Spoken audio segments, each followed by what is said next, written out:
Thanks for joining us here on 10 Tampa Bay Plus and First Coast News Plus. Did have a cold front to come through.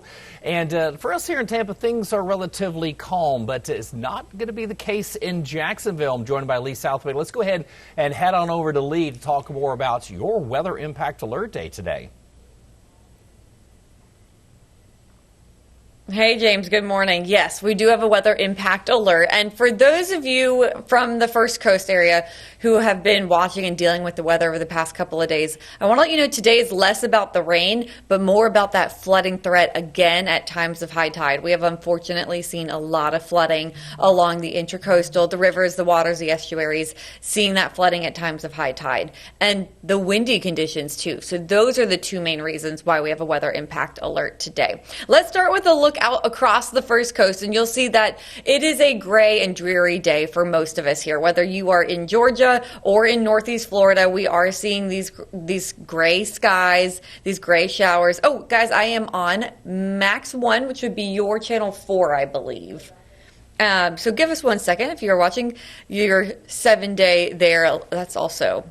There we go. Okay, so what I'm looking at, and I'll tell you guys, and you will see it shortly, gray skies and raining in places like St. Augustine. Those of you who see the rain today, you're going to be along the beaches. There it is. Thank you so much. So we're going to see showers for our beach areas. Now, that is mainly where we will have the bulk of the rain, 30% today. So not nearly as much rain as we have seen, but still, as you can see, for a lot of you, it's still not the prettiest of days. Now, for those of you in, say, Lake City, you have some blue in the sky. It's breezy, but overall it should be a fairly nice day for those of you inland. Waycross, you're still dealing with those gray skies. But there is a look at St. Augustine, and you can see the raindrops on the screen, the rain coming down there. So when we look at our radar, not too bad. You see the coastal showers. That's about all we have. That will continue to be the story today. Those of you closer to the coast, along the beaches, you'll see those pop-up showers. So what a lot of us will be dealing with is the windier conditions. We have a sustained wind now of 21 miles an hour for NAS Jax, 18 for St. Augustine, 21 in Palm Coast, St. Simon's Islands at 17, and even for those of you inland, Waycross, sustained winds at 17, 12 in Lake City, but your gusts are stronger. Right now at this snapshot in time, I'm not seeing any gusts in the 30-mile-per-hour range, but we did see that earlier this morning, and that is still possible. I think we could have gusts at the beaches 30 to 40 miles an hour. So as mentioned, today is a weather impact alert day. First and foremost for the coastal flooding, the tidal flooding. Times of high tide, those high tides will be higher than normal, and so we will once again see that water pour into the streets. Also, we have the strong wind out there. And then, as I just showed you, some coastal showers, just a few showers. So watch out for road closures, not from the heavy rain that would cause some ponding on the roadways, but again, those tides, the high tides, looking like this. So this is a look out of Fernandina Beach yesterday, those higher than normal high tides. This sent to us by Kathleen, one of our weather watchers. That's Front Street in Fernandina Beach, downtown area. And oh man, that water really coming up. Got a couple of photos for you here. This one from Tammy. This is at St. Augustine, and people driving through flooded streets there too. So we've gone from St. Augustine to Fernandina, and we'll continue north into St. Mary's. Terry sent in this photo, our weather watcher, of the St. Mary's riverfront flooding as well. So that is the story, unfortunately, again, today at high tide. It is possible that where you saw flooding yesterday, you would see it again today. So what are those high tide times? Generally speaking, the lunch hour or a little bit after. So St. Mary's, we just saw that picture of you guys. Today, right around 1:30, that's your high tide. Fernandina Beach, we looked at that photo for you. Your high tide closer to 1 p.m. Bridge of Lions in St. Augustine, 12:41 p.m. Meanwhile, along the intracoastal waterway in the Jax Beach area, your high tide generally around 2 to 3:15, depending on where you are, up and down the ICW. I do have a friend who lives on the ICW who is at high tide locked into her neighborhood. They're flooded in and they can't get out. So we're also watching the Intracoastal Waterway, Neptune Beach, Jax Beach, Atlantic Beach, Mayport, and then of course all the way down we go towards the Bridge of Lions, Matanzas, watching Flagler County too. And that's not it. We're also watching our beaches with these big seas. We've had rough seas out there and we've had some beach erosion. So this photo sent in by Brenda. Also out of Fernandina Beach, that's the beach erosion that we've been watching there. So for the rest of the day today, our gusts generally around or above 30 miles an hour. I think they would peak at about 40 miles an hour for the beaches. And we're watching it closely because we have events going on, like Beaches Oktoberfest. They got canceled yesterday. It's back today, but hold on to your hats, or ladies, no dresses, no skirts. We don't want any Marilyn Monroe moments. The wind will be whipping, especially at our beaches. But as for that rain coverage, let me just actually back this up and show you this again slowly.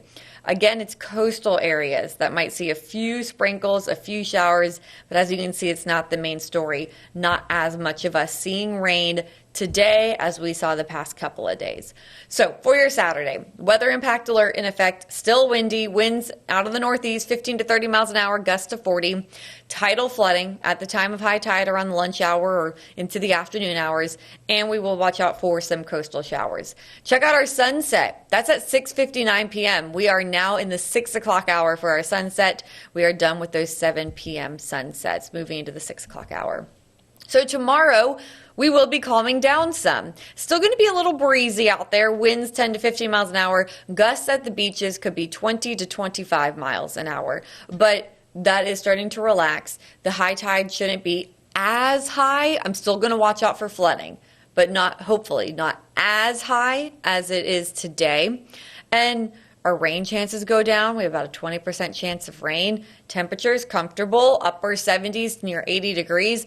We're going to show you your sports forecasts coming up, but just a heads up, just looking at this, you can tell it's going to be pretty nice for the Jags game, but I'll break that down for you hour by hour here coming up. For now, though, let's just take a look at your 7-day forecast. Again, today, the weather impact alert is in effect for tidal flooding, for those gusty winds, and then along the beaches, those off and on showers. Tomorrow, conditions get a lot better. We're going to be a bit drier. I think our skies will be a bit sunnier, and the breeze starts to relax some.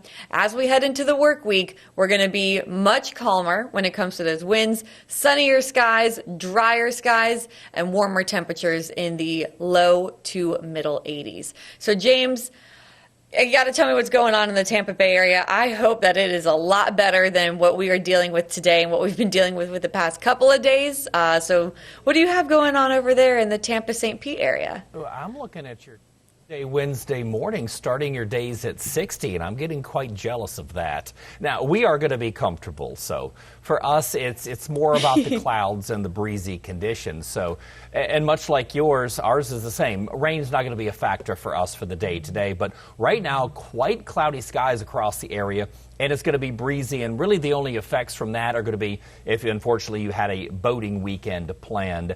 Quite breezy for the day today. Take a look around my area, and again, in Tampa and areas around us, we are looking rather cloudy. It is going to be a little while before we get rid of the cloud cover for the day today, and you can see pretty much Clearwater Beach, St. Petersburg, and all kinds of looks the same.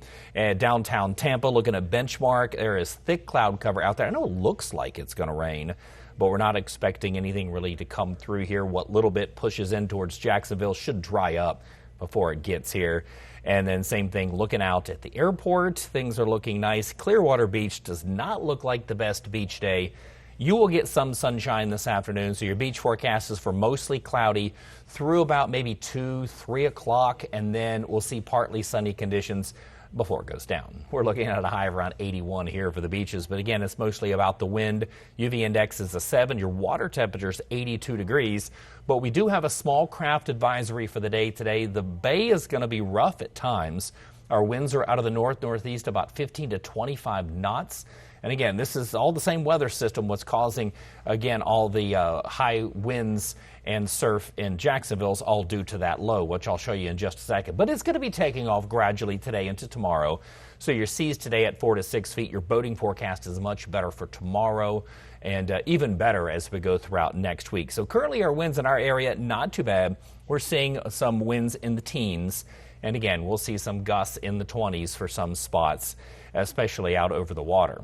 Temperatures are in the low 70s. Again, it is comfortable here.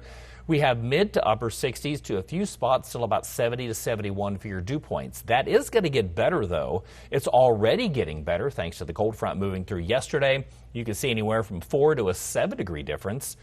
being more comfortable this morning and getting more comfortable Sunday into Monday as well. And the good news is we'll hold that lower humidity as we go throughout actually all of next week, because we have another cold front. It's going to be a dry one, but it's going to come and help bring, or really keep the drier air in place. So your forecasted heat index is probably the best news I got for you.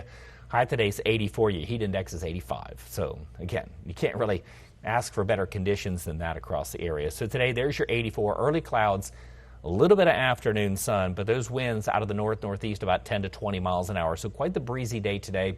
And again, shouldn't be a big bother if you're not planning on doing any boating today. Satellite radar shows the thick cloud cover we still have across the area. You're going to see a few breaks. Those are a little bit more up towards the north, get ready to make their way towards the nature coast, and that is how we'll gradually clear from north to south. There's the low off the coast, and there's the cold front pushing its way down to the south. There's our rain chances for the day. Again, it's all up to the northeast, again, around Jacksonville area, which is still not a high chance there. But you see Sunday through Wednesday, we're going to be fantastic. So your futurecast, again, shows a little bit could possibly make it down through our area, but it's not going to be much. That's where the 10% comes in. About 3 o'clock, we'll start to see some sun. And then again, we'll continue to see things clearing out tonight, and the next couple days is going to be nice. So here is the low. It's wreaking all havoc on the East Coast there. It's bringing flooding conditions all the way up through the Carolinas, and it's going to get a little worse for them as we go into tomorrow, as it's going to get better for our coast, for Jacksonville, as that one moves this way kind of up and out. So by Monday, everything's looking great here. Again, this one's not a strong front, and some forecast models doesn't show it coming through. A European model shows this high pressure building in back behind it, and that's going to be for next weekend, to start next weekend. I'll show you a change coming up here in just a second. But your dew point forecast, this is what, again, everybody's been waiting on, been talking about it with all these cold fronts for the past couple of months, getting the taste of fall up to the north. We have got nothing here.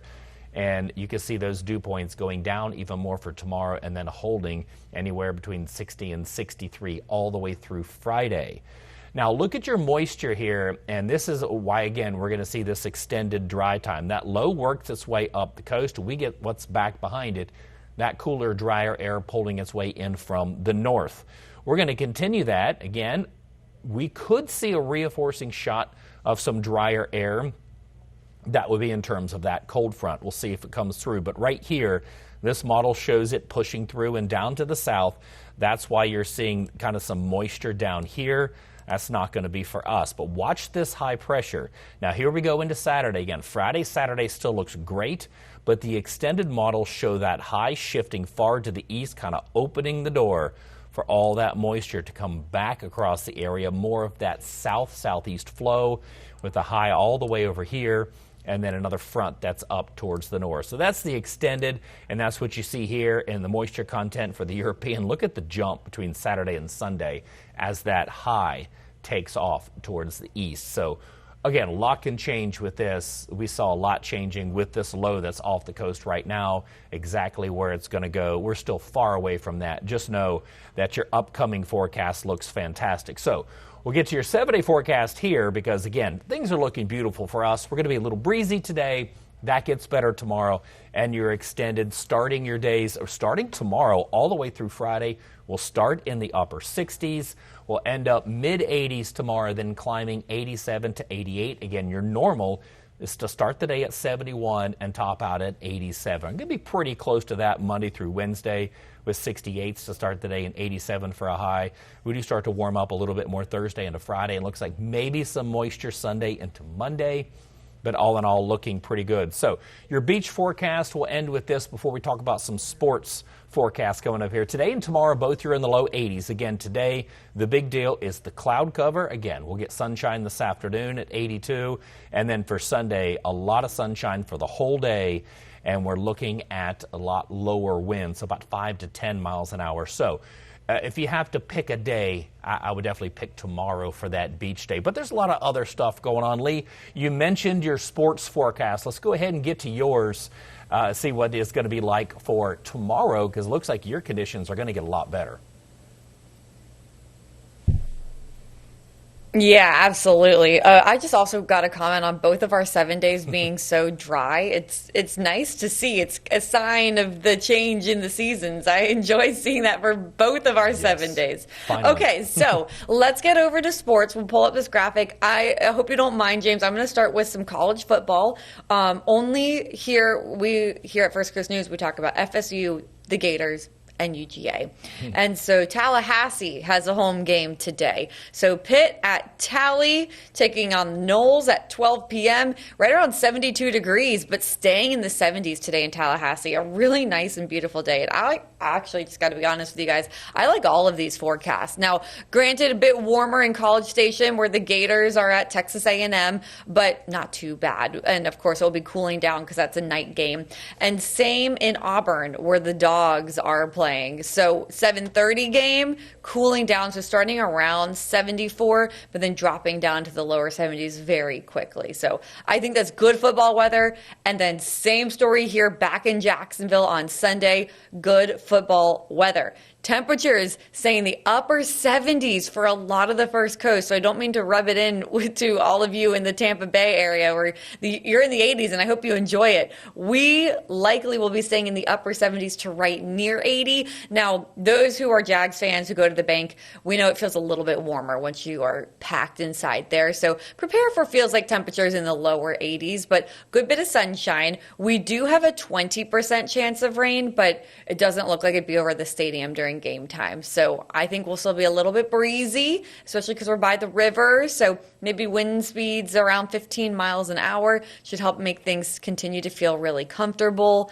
And hopefully we'll be celebrating another win here in Jacksonville. But I think definitely, James, our Jags forecast is a winning forecast with temperatures staying right around 80 for a high during the game. What about you guys? What do the Bucks have going on?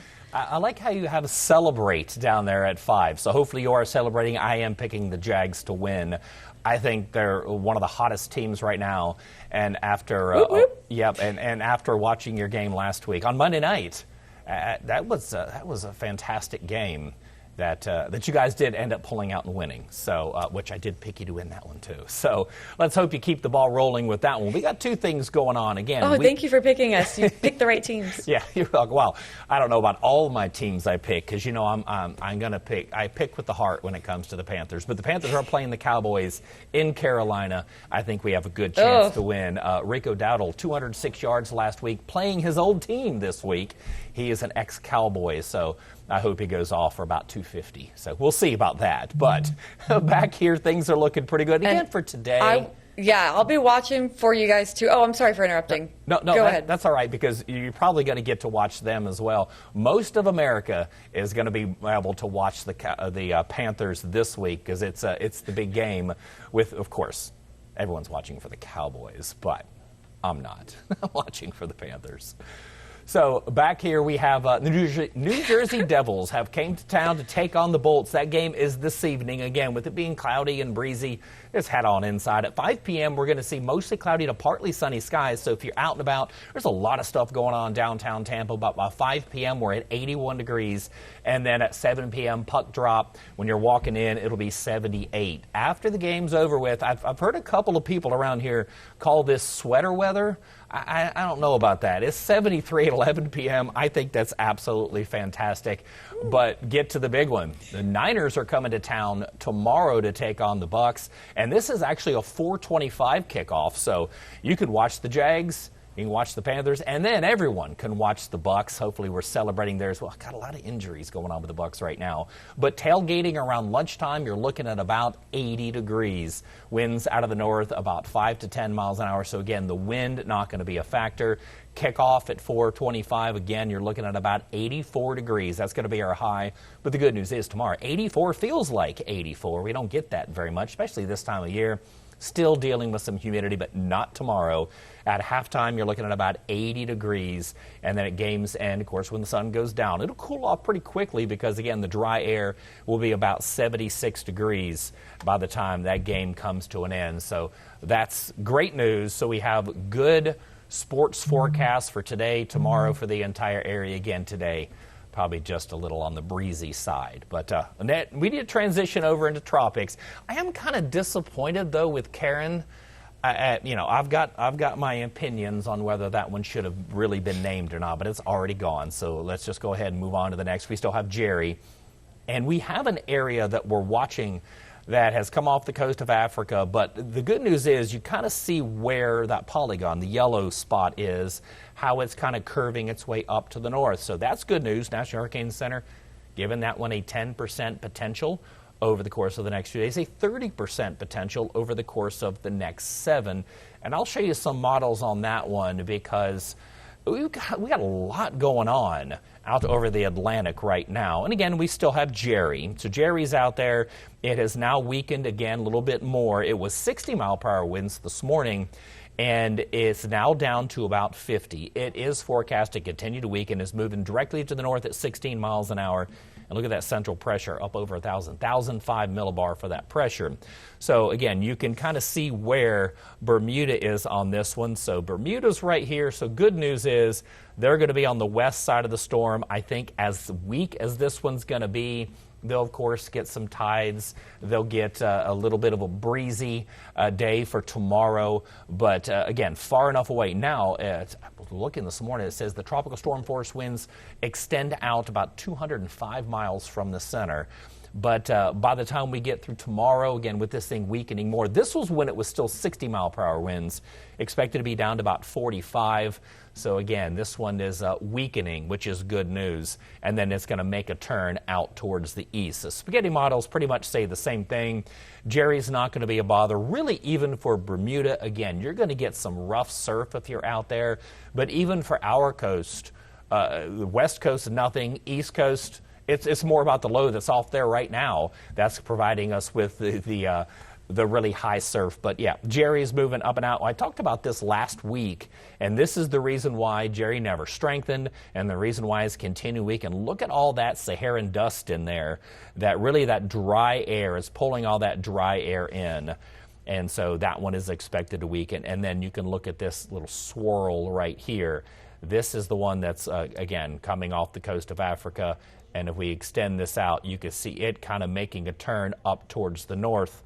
And you can kind of see that big dip and pushing that one out. So that one, again, there's some of your AI models that think this one's not going to have enough time to develop before it merges with a front that's going to be crossing. But again, about a 30% potential. Forecasted winds for the GFS.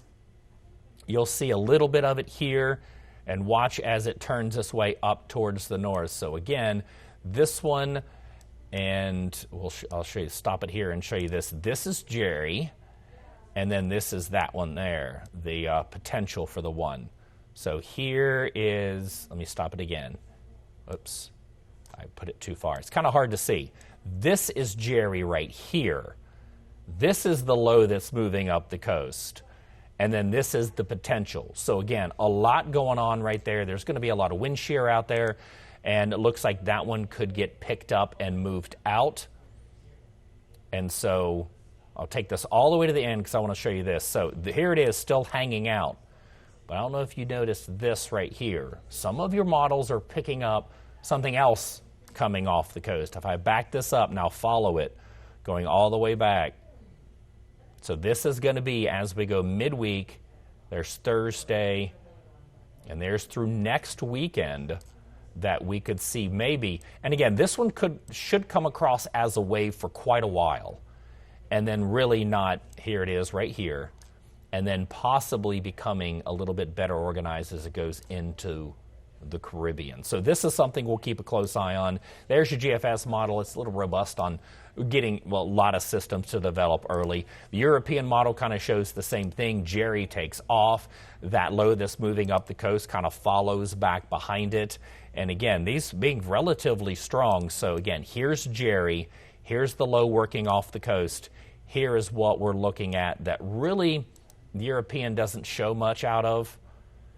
And then as we go all the way into next weekend, you can see that it doesn't show much here either. So what we're going to go looking at as we go into the week. So again, we go back to our name list, and we can see that subtropical Karen's on there. Lorenzo's the next name on the list. And then this is what we're going to be focusing on. And again, this looks not like this area here is not what's tagged right now by the National Hurricane Center. It looks like the potential for something back behind that. And then as we go into the week after that, this is really the area to watch. And I'll show you that here. So if we take this tropical heat potential and then take this all the way out into next weekend. Okay, let's first take it here because I want to show you this one. This is what's coming off the coast of Africa and south of the Cabo Verde Islands and then making a turn up towards the north. Watch for something back behind it though. And here I'm going to go and zoom over to here. And there it is. This is again what could be back behind it. This is what we're going to be watching in the upcoming weeks ahead. And look at this tropical heat potential. And this is, again, where we typically go for this time of year. That's your tropical origins for October.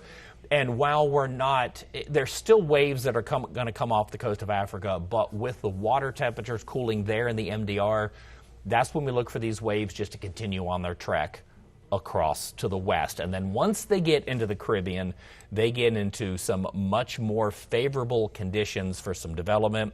And again, you look at this orange in here, there's your most likely, and then even more likely here in the green. So pretty much anywhere in the Gulf, in the western, northern Caribbean, same thing around the Bahamas, and then move their way up the coast. So again, we'll watch that. Here we are in hurricane season.